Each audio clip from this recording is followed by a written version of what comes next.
lovely people, student nurse Azalea, and we're back for another voiceover vlog and sobra kong namiss gawin to. Today's agenda is pupunta tayo sa isang dance studio sa Santa Rosa, Laguna. Para makapunta sa dance studio na ito is dadaan tayo dito papasok sa papuntang Santa Rosa Bayan and malapit to sa Marian Hospital. Then, bababa tayo sa commercial building na to at aakyat tayo sa third floor kasi nandoon ang studio. At ito nga, ang 10th Avenue Dance Studio. Grabe, sa paranoid ko nga na traffic, inagahan ko yung alis sa bahay at sobrang aga ko rin nakarating.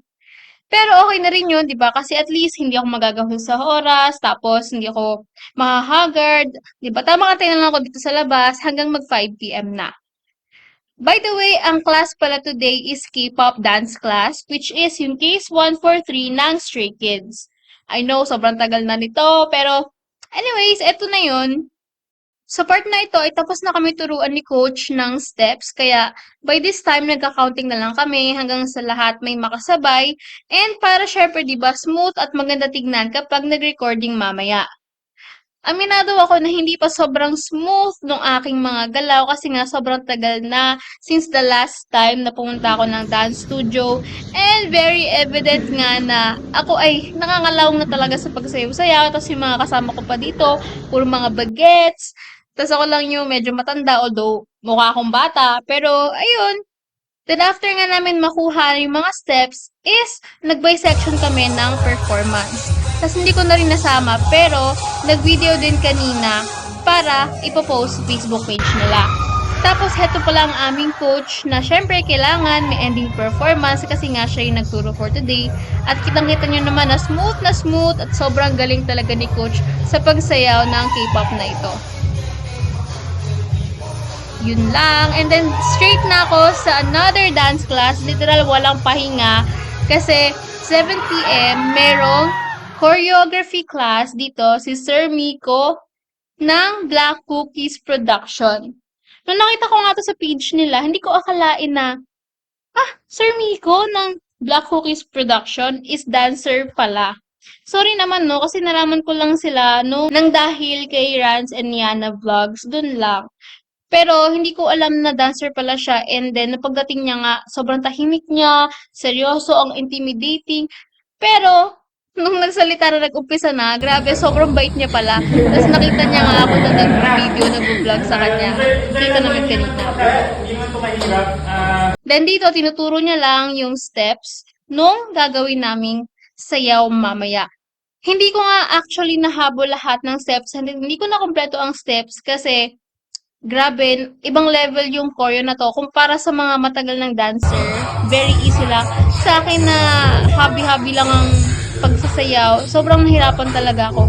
Kaya nung sectioning na, nung performance na, hindi na ako sumali talaga kasi ang sakit na ng tuhod ko nito. Naya ako na lang sila since sila yung mga professional dancers na talaga. Tapos grabe, sobrang pawis na pawis ako dyan. Kasi nga, medyo matagal din bago lahat nakatapos and nakagets ng mga steps. Bago nakapag-film nung performance videos, ganyan. Tapos syempre sa ending is nag-perform si Sir Miko kasama itong kanyang student niya daw from Groove Central. So it means talagang they are both professional dancers na pumupunta talaga sa iba-ibang dance studio din kapag kaya nila.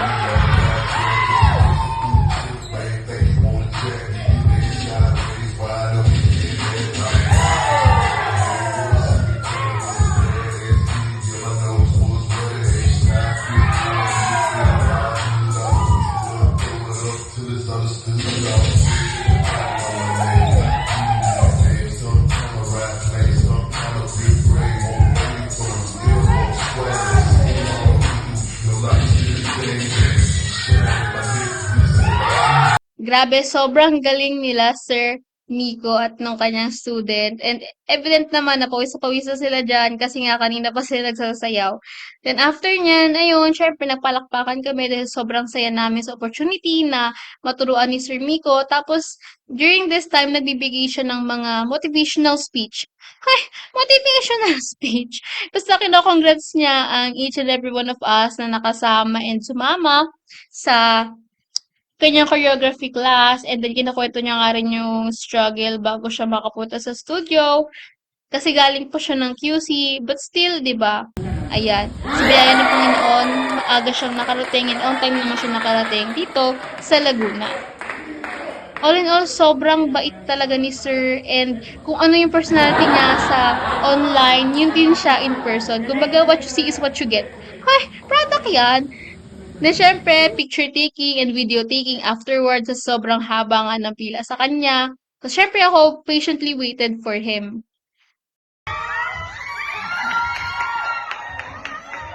Anak yarn. Hi, vlog! Hoy, umatin to! Ang galing nito! Nakuha niya yung 2H. Thank you sa pagsuporta. Di ba, nabibilang lang tayong bigas. Ngayon, sumasayaw tayo, di ba? Yes! Kapon lang ako natuto eh. Ito si Ashley, oh. Magaling nang sumayaw to. Nanakit mo katawan ko. Okay lang yan. Thank you po, thank you. Ayun lang ang ating vlog for today at grabe, sobrang pagod pero sobrang saya din dahil napaka-productive ng aking araw. See you on my next vlog. Take care! And sana to more dance studios pa tayo.